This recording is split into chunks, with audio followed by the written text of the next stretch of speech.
جو ذات آسمانوں میں ہے تم بالکل بے خوف ہو گئے کہ وہ تم پر پتھروں کی بارش بھی کر سکتا ہے. فَسَتَعْلَمُونَ كَيْفَ نَذِيرٌ, فرمایا اگر میں یہ بارش کر دوں تو پتہ چل جائے گا کہ میرا ڈرانا کیسا تھا. تو بھائی قرآن ہمیں ڈرا رہا ہے کس چیز سے؟ کہ اللہ کی نافرمانی چھوڑ دو. آج ہم دنیا کا ہر کام کرنے کے لیے تیار ہیں, گناہ چھوڑنے کے لیے تیار نہیں ہیں. پھر آگے اللہ نے فرمایا اولم يروا الى الطير فوقهم صافات ويقبضن, کیا یہ لوگ آسمان میں پرندوں کی طرف نہیں دیکھتے کیسے پر پھیلا کے چلتے ہیں اور پھر کیسے اپنے پروں کو سمیٹتے ہیں. ما يمسكهن الا الرحمن, بتاؤ رحمان کے علاوہ کون ہے کہ جب چاہتا ہے ان کے پروں کو پھیلا دیتا ہے اور جب چاہتا ہے پروں کو یہ سمیٹ لیتے ہیں. پرندوں کا ایک بھرپور نظام ہے اس کائنات, اتنا عجیب سسٹم ہے پرندوں کا کہ اس پر ابھی تک ریسرچ ہوتی ہے اور وہ ریسرچ ختم ہونے کا نام نہیں لے رہی. کیسے قطار بنا کے چلتے ہیں صف بستہ ہو کے. آج کل ایک مسئلہ, آج کل سوشل میڈیا پہ نا ایک چیز بہت وائرل ہو رہی ہے, وہ جو انڈیا کی جو اداکارہ ہے جس نے توبہ کی ہے, مسلمان اداکارہ ہے جس نے فلم انڈسٹری سے توبہ کر لی. وہ میں نے کسی کے ذمے لگایا کہ اس نے جتنے ٹویٹ کیے نا وہ سب کی فوٹو کاپیاں مجھے لا کے دو. میں انشاءاللہ وہ اس نے جتنی آیتیں کوٹ کی ہیں اور جتنے حوالے ہیں, سنا بڑا خاندانی ٹویٹ کیا ہے اس نے, اور بتایا کہ کیسے میں گناہوں کے دلدل کی طرف جا رہی تھی. اس کے وہ میں انشاءاللہ اس کے جو جتنے اس کے ٹویٹ ہیں نا ان کی فوٹو کاپی نکال کے ایک ایک پہ انشاءاللہ تبصرہ کریں گے, کیونکہ ایسے واقعات مارکیٹ میں شارٹ ہیں. ان سے پورے بھرپور طریقے سے عبرت حاصل کرنی چاہیے. سمجھ رہے ہو؟ یہ جب واقعہ سامنے آیا نا تو وہ قرآن مجید کی وہ آیت میرے سامنے آئی کہ قل ارأيتم ان كان من عند الله وكفرتم به وشهد شاهد من بني اسرائيل على مثله فآمن. اللہ نے کیسا عجیب انداز سے خطاب کیا کہ اے نبی آپ ان سے کہہ دیجئے کہ بتاؤ کہ یہ جو قرآن یہ اللہ کی کتاب ہے نا, اسی اللہ کی کتاب میں ہی تو لکھا ہے کہ بے حیائی منع ہے. ایسا ہی ہے نا بھائی. دیکھو جو غیر مسلم ہے اس کے پاس سیدھا راستہ نہیں ہے, اسے نہیں پتا کہ فلم انڈسٹری میں کام کرنا چاہیے کہ نہیں کرنا. وہ اگر چھوڑے گا تو سوال ہوگا بھائی کیوں چھوڑوں, اس میں برائی کیا ہے. وہ اگر کرے گا تو سوال پیدا ہوتا ہے کہ یہ پتہ نہیں اچھا کام ہے, کہ وہ قیامت تک یہ فیصلہ نہیں کر سکتا. کوئی کافر یہ کبھی بھی فیصلہ نہیں کر سکتا کہ فلم انڈسٹری میں جانا, شوبز میں جانا یا بے حیائی کو فروغ دینا یہ اچھا کام ہے یا برا کام ہے. وہ کبھی بھی فیصلہ نہیں کر سکتا. یہ تو قرآن بتائے گا نا. قرآن ہمیں بتاتا ہے کہ یہ اچھا ہے یہ برا, کیونکہ جب اللہ کی طرف سے ہدایت آ جائے تو پھر انسان کے لیے سوچنے کا آپشن ختم. ورنہ قیامت تک بیٹھ کے مرغوں کی طرح لڑتے رہو, کبھی بھی فیصلہ نہیں کر سکتے کہ صحیح کیا ہے اور غلط کیا ہے. لوگ کہتے ہیں ہم عقل سے فیصلہ کرتے ہیں. میں نے نا وہ جب مجھے پتا چلا تو وہ لوگوں نے بھی کلپ بھیجے, تو میں نے جو انڈیا کی جو نیوز چینل ہیں یا انڈیا کی جو پروگرام ہوتے ہیں نا, جو ٹاک شو ہوتے ہیں, ان کو میں نے بہت ڈیٹیل میں دیکھا کہ اس پہ انڈیا کے جو چینل ہیں وہ اس اداکارہ کی توبہ پر کیا ری ایکٹ کر رہے ہیں. تو بڑے خطرناک قسم کے ری ایکشن, چیخ رہے ہیں نا بہت زیادہ, یہ کیا ہو گیا, یہ یعنی یہ اسلام کے منافی کیسے ہو گیا, اور کیا مطلب جو بالی ووڈ میں کام کر رہے ہیں وہ کیا برے لوگ ہیں, یعنی وہ کیا خدا کے قریب نہیں ہو سکتے, وہ بھی تو لوگوں کو ایک انٹرٹین کر رہے ہیں, لوگوں کی ٹینشن ختم کر رہے ہیں وغیرہ وغیرہ. تو میرے ذہن میں بار بار یہ بات آئی, میں نے کہا لوگوں کو بھی بتاؤں گا کہ دیکھو یہ قیامت تک نہیں فیصلہ کر سکتے کہ صحیح کیا ہے اور غلط کیا, یہ نہیں فیصلہ. ان کے پاس کوئی کسوٹی نہیں ہے, کوئی معیار ہی نہیں ہے. کسی نے یہ تبصرہ کیا, کسی اینکر نے, کہ اگر یہ فحش فلمیں بناتی تو ہم اس پہ کہہ سکتے تھے کہ یہ برا کام ہے. یہ تو ایک بالی ووڈ میں کوئی فحش فلمیں تو نہیں بنا رہی تھی. تو بھئی سوال پیدا ہوتا ہے اگر فحش بنا رہی ہوتی تو بھی اس میں دو رائے ہو جاتی ہیں کہ برا ہے یا. جو فحش فلمیں بنانے والے لوگ ہیں وہ اپنے کام کو برا سمجھ کے تھوڑی بناتے ہیں, ان کے پاس 100 دلائل ہیں, وہ 100 دلائل دے دیں گے, اور آپ دلائل کی دنیا میں ان کا جواب عقلی دلائل کی بات نہیں دے سکتے. وہ کہیں گے بھائی ہم لوگوں کو جو ہے نا اسٹریس ختم کر رہے ہیں, لوگوں کی ٹینشن ختم کر رہے ہیں. تو وہ دلائل دینے کو تو کسی بھی چیز کے دلائل دے دو. یہ جو گوروں کے ہاں قانون پاس ہو گیا گے سیکس کا, اس کو الاؤ کر دیا, تو دلائل نہیں کیا ان کے پاس اسمبلیوں میں؟ دلائل سے ہی تو بحث ہوئی ہے کہ انہوں نے کہا اس میں خرابی کیا ہے, تو لا کا حصہ بنا دیا انہوں نے. تبھی تو قرآن بار بار پکار کے کہہ رہا ہے کہ اگر تم اسلام کو فالو نہیں کرو گے تو تمہاری مثال ان اندھیروں کی طرح ہے. کیسی خوبصورت مثال دی اللہ نے سورہ نور میں. دیکھو نام کیا ہے سورت کا؟ سورہ نور, روشنی. اللہ بتا رہے اس میں تمہیں روشنی ملے گی کہ سیدھا راستہ کیا ہے. تو اس میں اللہ نے مثال کیا دی؟ اندھیرے کی. ہے بھائی, عجیب سی بات ہے یا نہیں ہے؟ نام ہے سورت کا روشنی اور اس میں مثال دی جا رہی ہے اندھیرے کی. کیوں؟ اس لیے کہ عربی کا مقولہ ہے تعرف الاشیاء بالاضداد, کسی چیز کو پہچاننا ہو تو اس کی اپوزٹ سے پہچانا جاتا ہے. ہائے ہائے کیسے دل میں بات اتاروں یار, خدا کی قسم بڑا مزہ آ رہا ہے مجھے یہ آیتیں پڑھتے ہوئے. کاش آپ کو سنتے ہوئے وہ مزہ آنا شروع ہو جائے مجھے, کیونکہ اطمینان ہوتا ہے نا قرآن پہ. کیسی قرآن میں دیکھ, سورت کا نام کیا ہے بھائی؟ ابھی تو بتایا ہے. سورت کا نام کیا ہے؟ نور. نور کسے کہتے ہیں؟ لائٹ, روشنی. مثال کس کی دی جا رہی ہے اس میں؟ اندھیروں کی. صرف اندھیرے نہیں, اندھیروں کی. اس میں اللہ نے بتا دیا, یہ اس اصول کے تحت اللہ نے ایسا کیا کہ جب کسی چیز کو پہچاننا ہو نا تو اس کے اپوزٹ سے بہت اچھی طرح سے پہچان لیا جاتا ہے. آپ کسی کو بتاؤ کہ بھئی روشنی ہمارے لیے اتنی ضروری ہے, جب روشنی ہوتی ہے تو ہمیں پتہ ہوتا ہے یہاں کھڈا ہے, یہاں پہاڑ ہے, یہاں انڈا موڑ ہے, یہاں گولے گنڈے والا ہے بھائی, یہاں چمونی آپا کا گھر ہے. یہ سب چیزیں ہمیں کس سے پتہ چلتی ہیں؟ اگر اندھیرا ہوگا تو بیٹا تم تو ایک قدم بھی نہیں چل سکتے. اب کسی نے روشنی اور اندھیرا نہیں دیکھو, مریخ سے آیا نیا تازہ مریخ سے آیا ہے, اس کو نہیں پتا روشنی کیا ہوتی ہے. ویسے تو مریخ میں بھی ہوتی ہے, لیکن ایک فرضی مثال دینے میں گورنمنٹ کی طرف سے ابھی تک کوئی ٹیکس نہیں لگا. اگر مثال غلط بھی ہو, یعنی غلط سے مراد فرضی بھی ہو, بات اس سے جو سمجھ میں آ رہی ہے وہ صحیح ہو, تو مثال دینے میں کوئی حرج نہیں. تو اس نے کبھی اندھیرا اور روشنی دیکھی نہیں. اس کو اب آپ بتا رہے ہیں بیٹا یہ جو روشنی ہے نا یہ بڑی نعمت ہے, اس کو سمجھ میں نہیں آ رہا. تو آپ ایسا کریں کہ روشنی کے تمام وسائل اور ذرائع بند کر دیں, اس کو اندھیرے میں چھوڑ دیں, تو اس کو روشنی کا نعمت ہونا سمجھ میں آئے گا کہ نہیں آئے گا؟ ہے بھائی, کہے گا یار واقعی روشنی بہت بڑی. گولے گنڈے والی گولے گنڈے کی دکان تو دور کی بات ہے, اب تو مجھے یہ بھی نہیں پتا چل رہا کہ اگلا قدم رکھنا کہاں ہے, یہاں رکھنا ہے, یہاں رکھنا ہے, یہاں رکھنا ہے, یہاں. وہ ڈیبیٹ کرے گا, بحث کرے گا. کچھ لوگ کہیں گے آگے چل, دلائل سے انبار لگا دیں گے. کچھ کہیں گے نہیں بھائی ادھر کو رخ کر کے چل. کچھ کہیں گے ادھر کو چل, کچھ کہیں گے ادھر کو چل. وہ خودکشی کے خیالات آئیں گے کہ نہیں آئیں گے اس کو؟ تو روشنی کی قدر و قیمت کا اندازہ لگانا ہو تو کس سے پتہ چلتی ہے؟ اندھیروں سے. لائٹ جاتی ہے تو لوڈ شیڈنگ, پھر کے ای ایس سی والوں کی قدر ہوتی ہے نا, وہ پھر بھی اس لیے نہیں ہوتی کہ لائٹ لے کے وہ جاتے ہیں. تو جب لائٹ جاتی ہے, لائٹ آف ہوتی ہے, پھر جب آتی ہے تو کتنا خوش ہوتا ہے انسان, ہے نا.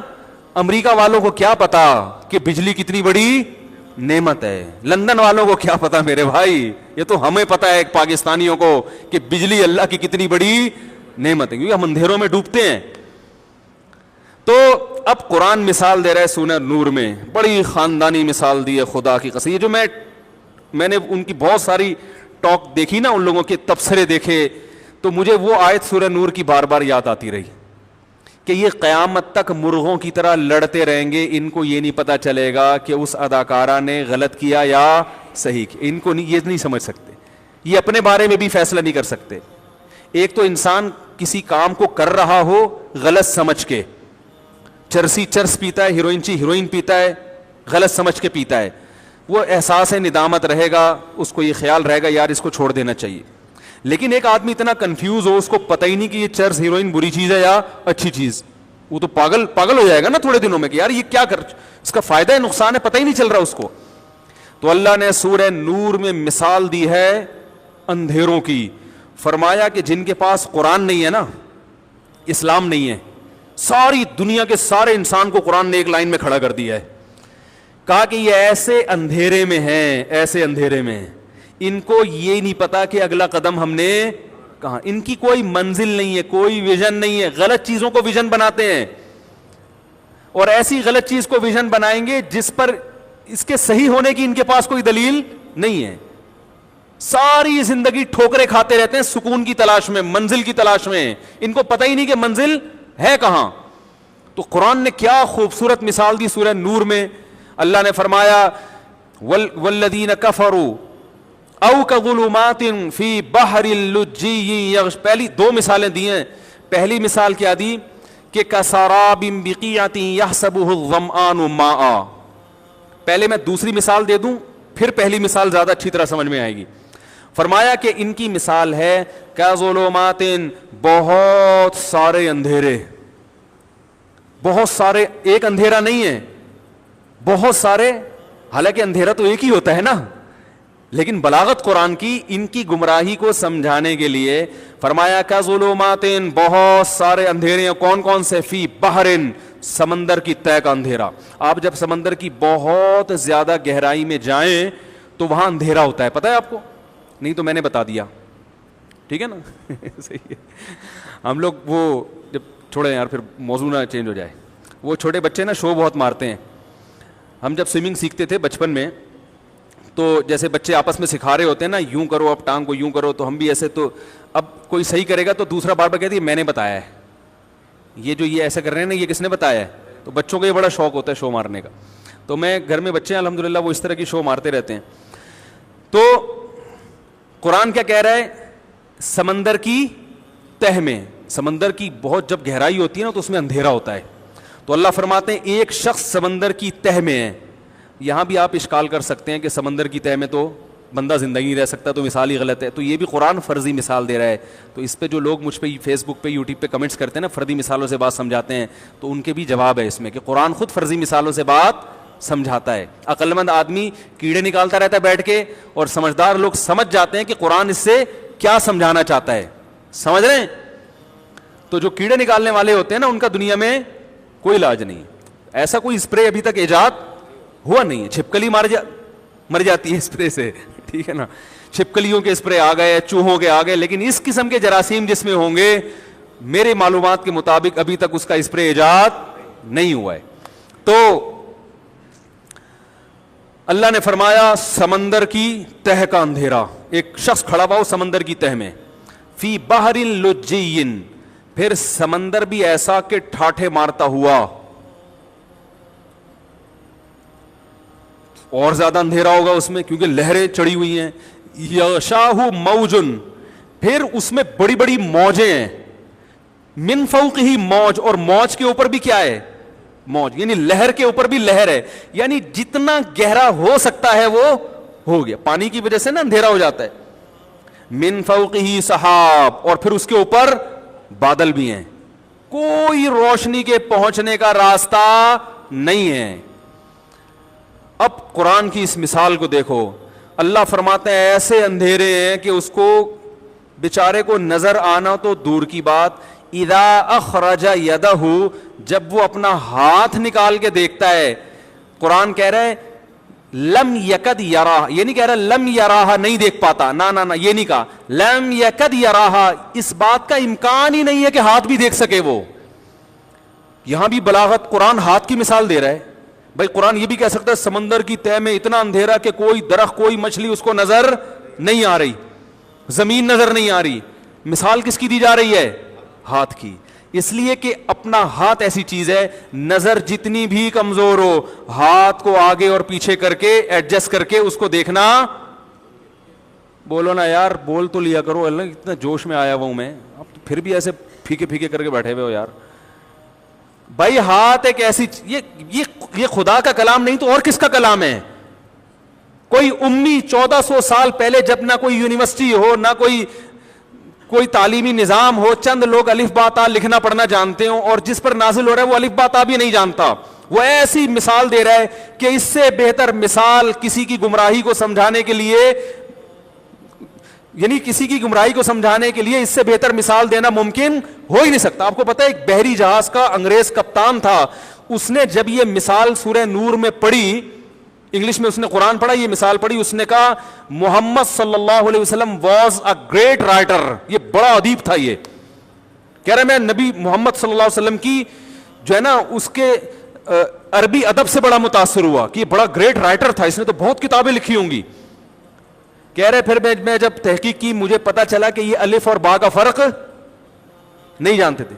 کہہ رہے میں نے کہا یار یہ ان کی مثال نہیں ہو سکتی, یہ ان کی بنائی ہوئی, کیونکہ وہ کافر تھا نا, اس پہ وہ بھگت رہا تھا اپنے اوپر یہ سب چیزیں. ارے جو بھگتتا ہے اس کو پتا ہوتا ہے کہ یہ مثال اس کے حالات کو کیسے بہترین انداز سے ڈیفائن کر. خدا کی قسم ہم بڑے خوش قسمت ہیں, ہم اگر پورے سیدھے راستے پر نہیں بھی ہیں تو ہمیں کم از کم پتا ہے کہ کتنے آڑے ترچھے چل رہے ہیں اور کتنے منزل کی طرف چل رہے ہیں. یہ تو پتا ہے نا ہمیں کم از کم. جو تھوڑا بہت آڑے ترچھے ہیں وہ توبہ طائب کر کے اللہ کو منانے کے, کیونکہ اس میں بھی ہمیں منزل بتا دی, بھائی گناہ ہو جائے تو توبہ کر کے اللہ کو مناؤ. اس میں بھی ہمیں پتا ہے کہ اگر غلط راستے پر ہوں گے تو کیا کرنا ہے. کافر کو یہ بھی نہیں پتا کہ غلط راستے پر ہوں گے تو اس کا کیا حل ہے. ایک آدمی وہ ہے جس کو پتا ہے میں بیمار ہوں, ایک تو وہ ہے جو پورا صحت مند ہے, ایک وہ ہے جو بیمار ہے لیکن اس کو پتا ہے بیماری کا علاج کہاں پہ ہوگا, اور ایک وہ ہے جس کو یہی نہیں پتا کہ میں بیمار ہوں یا نہیں ہوں, اگر ہوں تو اس کا علاج کیا ہے. کون کنفیوژن میں ہوگا؟ یہ تیسرا پاگل ہو جائے گا نا تھوڑے دنوں میں. تو کتنی بڑی نعمت ہے اسلام, ہمیں پتا ہے صحیح کیا ہے اور غلط کیا, ان کو نہیں پتا. یہ کلچر کے ہاتھوں غلام بن چکے ہیں, کلچر ان کو غلط رخ پہ لے کے جا رہے ہیں جہنم کی آگ کی طرف, دنیا میں بھی بے سکونی اور آخرت کی بھی بے سکونی. اور یہ عیاشیاں پھر بڑھاپے میں کیا ہو جاتی ہیں, ختم. اداکاروں کا حال دیکھو بڑھاپے میں جا کے. تو اللہ نے کیا مثال دی کہ اذا اخرج یدہ, جب وہ اپنا ہاتھ نکال کے دیکھتے ہیں, لم یکد یراہا, قریب بھی نہیں ہے کہ اس کو دیکھ سکے, اتنا اندھیرا کہ نہ. ہاتھ تو ایسی چیز ہے آپ کی قریب کی نظر کمزور ہے, دور کر لو, دور کی کمزور ہے قریب کر لو, کسی بھی طرح سے یوں کر کے. اللہ فرماتے ہیں اس کا بھی امکان نہیں ہے. تو ایسے لوگ ظاہر ہے میڈیا پہ جب ٹاک کریں گے, باتیں کریں گے, تو ہوائی پھینکنے کے علاوہ کچھ بھی نہیں ہوگا. وہ تو پھینکتے رہیں گے. وہ کہیں گے ناچنے میں کیا جا رہا ہے, ایک لڑکی اگر آدھے کپڑوں میں ناچتی ہے تو کیا برائی ہے اس طرح بھی کہ بھی پھر اس میں تبصرے تھے کہ اگر کوئی لڑکی آدھے کپڑے پہن کے جاتی ہے تو وہ بری نہیں ہے, برا وہ ہے جو اس کو گندی نظروں سے دیکھ رہا ہے. تو اس کا اصل جواب یہ ہے کہ میں مانتا ہوں کہ وہ برا ہے جو گندی نظروں سے دیکھ رہا ہے, لیکن جو اس دکھانے کا انتظام کر رہی ہے کیا وہ بری نہیں ہے؟ اور اگر آدھے کپڑے پہننا برا نہیں ہے تو پھر پونے بھی برا نہیں ہونا چاہیے. کیوں بھائی؟ پھر آدھے کا کیا مطلب, پھر پونے کپڑے, پونے سمجھتے ہو 25% کپڑے ہونے چاہیے, باقی کپڑے نہیں ہونے چاہیے. اور پھر 25% میں بھی یہی ہوگا. پھر ہم کہتے ہیں کپڑوں کے تکلف کی ضرورت کیا ہے. کوئی عورت اگر بالکل بغیر کپڑوں کے جا رہی ہے تو بری وہ نہیں ہے, برا وہ ہے جو اس کو گندی نظروں سے بولو بھائی وہ بھی برا ہے جو گندی نظروں سے دیکھ رہا ہے, لیکن وہ بھی بری ہے جو اس کا انتظام کر رہی ہے. مرد آدھے کپڑوں میں جائے کوئی گندی نظروں سے نہیں دیکھتا, اس لیے کہ وہ اس میں اللہ نے یہ چیز نہیں رکھی ہے.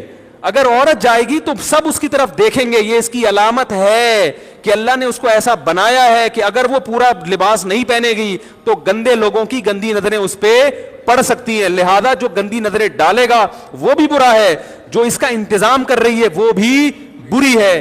یہ چیز ان لوگوں کو سمجھ میں, یہ جو لبرل لوگ ہیں ان کی سمجھ میں یہ چیزیں نہیں آتی, اس لیے کہ آخرت کا خوف نہیں ہے. حساب اگر جواب دہی کا خوف ہوتا نا پھر یہ باتیں نہیں کرتے. خوف نہیں ہے ان کو, وہ سمجھتے ہیں مر کے مٹی ہو کے ختم ہو جائیں گے تو لائف کو کیا کرو, انجوائے کرو. جو غلط چیز معاشرے میں پروموٹ, بے حیائی کا ایک طوفان ہے جو معاشرے میں آ چکا ہے. قرآن نے ہمیں بتا دیا ان اللہ لا یامر بالفحشاء, ہمارے پاس اس پہ بحث کرنے کا آپشن ہی نہیں چھوڑا. قرآن کہہ رہا ہے, میں کہہ رہا ہوں. پہلے اللہ نے اپنا تعارف کروایا, ومن اصدق من اللہ قیلا, اللہ سے زیادہ سچی بات کسی کی نہیں ہو سکتی. بلکہ اللہ نے سوال کیا, بتاؤ اللہ سے زیادہ سچی بات کسی کی ہو سکتی ہے؟ کیونکہ اللہ کو جھوٹ بولنے کی ضرورت ہے نہیں. ہم اگر جھوٹ بولتے ہیں بھائی کوئی مسائل میں پھنس جائیں, اللہ کی کسی مسئلے میں نہیں پھنستا, وہ تو کائنات کو بنانے والا ہے. اللہ فرماتے ہیں اس سے زیادہ سچ کون بولے گا؟ تو اللہ نے کیا سچ بولا, ان اللہ لا یامر بالفحشاء, اللہ بے حیائی کو پسند نہیں کرتا. ہر وہ چیز جو بے حیائی ہے, فحاشی ہے, اللہ اس کو کبھی بھی پسند نہیں کرتا. یہ ایسے ہی ہے جیسے عورت آدھے کپڑوں میں جا رہی ہے اور لوگ کہیں اس کو دیکھنے والے برے ہیں, ایسے ہی ہے جیسے کوئی ہیروئن لے کے جا رہا ہو, چرس اور ہیروئن ہے بھائی, اب لوگ کہیں جو اس سے ہیروئن خرید کے پیے گا وہ خود اپنا ذاتی عمل ہے برا کر رہا ہے. بھائی جو اس برائی کو پروموٹ کر رہا ہے, جو اس برائی کا ذریعہ بن رہا ہے, وہ بھی برا ہے یا نہیں؟ کیوں حکومت چھاپے مارتی ہے جس کی جیب سے ہیروئن نکلی پکڑ لو؟